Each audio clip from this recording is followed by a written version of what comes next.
Are you already overwhelmed as you think about the holidays coming?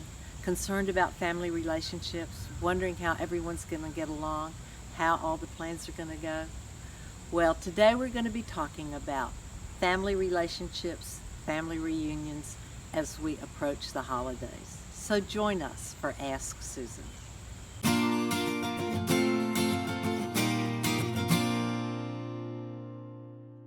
Hi, this is Susan Yates, author and speaker, and I'm so glad to be with you today. You know, as the holidays approach, some of us are nervous, some of us are overwhelmed, some of us are already wishing they were over. And one of the reasons is because family's coming, extended family, or we're going to someone else's house for the holidays. I want to tell you first of all that every family is a little bit messy. And what can set us up for disappointment is the Hallmark card vision of Christmas or Thanksgiving, where it's all happy families gathered around the table together who love each other, who understand each other, who just want to be together. But that's not always the case, is it? Often we have difficult people in our families and we have wonderful people in our families. So what can we do to prepare for this holiday season to be something really special as we think about being with extended family? I think the first thing to do is to lower your expectations or have realistic expectations. You can say it either way. Having your family together isn't going to be a perfect scenario. Little children will fight, an aunt might not understand a niece or a nephew, an elderly parent may get really tired of little kids running around. So it's helpful to think about the individuals coming and what can we do to make the time really good, considering the unique individuals in our family. One of the questions that's so helpful, if you're going to someone's house, ask, what can I do that will be helpful to you? Because so often we think what I would want, and that's not necessarily what they would want. So if you're a grandparent like I am, and you're going to someone's house, does your child or your sibling or another relative, what is most helpful for you to do for them? Would it be cooking? Would it be taking care of kids? Would it be giving a young couple time out? It's always best to ask what would be most helpful for you. Some don't care about a clean house. Some don't really care about what the food is. So it's best to ask. A second thing that's really important is to guard against a critical spirit. It's all too easy to become critical of the people you're with. Perhaps your mother-in-law doesn't load the dishwasher in the way you want her to, and they're just crooked. Just forget it. Just forget it. Her motive is to help you. So I think we have to let loose and ask God to just give us a generous spirit over the holidays. How can I serve and love you? And that's important how we communicate this to our children as well. Perhaps you have an older parent, and perhaps in his old age he's a little gruff and he's not real communicative. You don't say to your 6 or 7-year-old, well, your grandfather's just grumpy.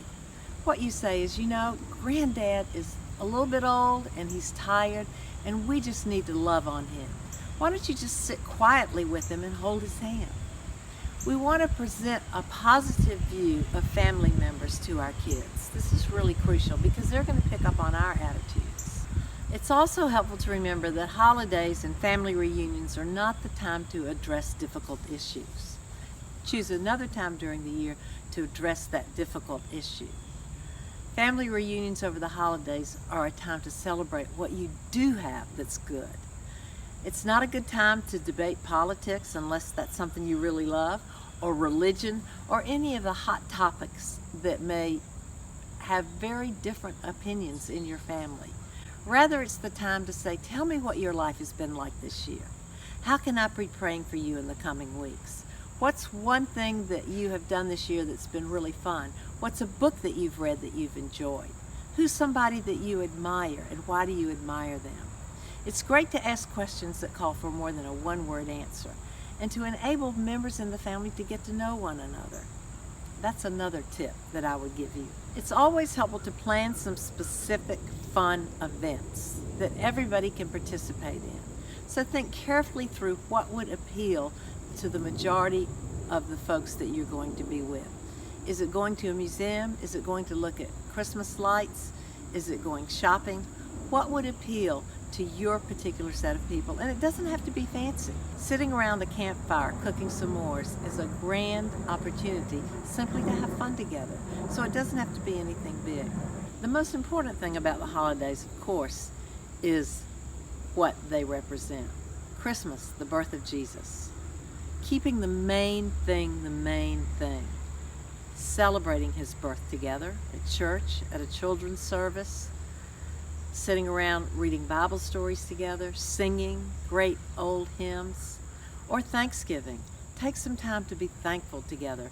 One year when our kids were little, we had a number of families together for Thanksgiving, and we put some corn seeds in a bowl, and we passed it around, and everybody took 2 or 3 corn seeds, and you told one thing you were thankful for, and you threw your piece of corn back in the bowl. Another year we made a Thanksgiving chain just out of paper, and we colored and we wrote on each ring something that we were thankful for, and then taped it together, and it was a very long chain. There are many ways to celebrate Thanksgiving and to keep the focus on how we can appreciate all that God has done for us. So let me encourage you to have realistic expectations, to ask God to give you a positive spirit rather than letting your own critical nature take over, in order that you might bless your family members. Create some very specific things to do that would be fun for the majority of your family, but then keep the main thing the main thing. Celebrating the birth of Jesus and thanking God for his innumerable blessings. And if you're not already on my email list, click the link above and sign up. I have 4 beautiful cards depicting the character traits of Jesus for you as a gift. Have a wonderful holiday with your family. God bless you.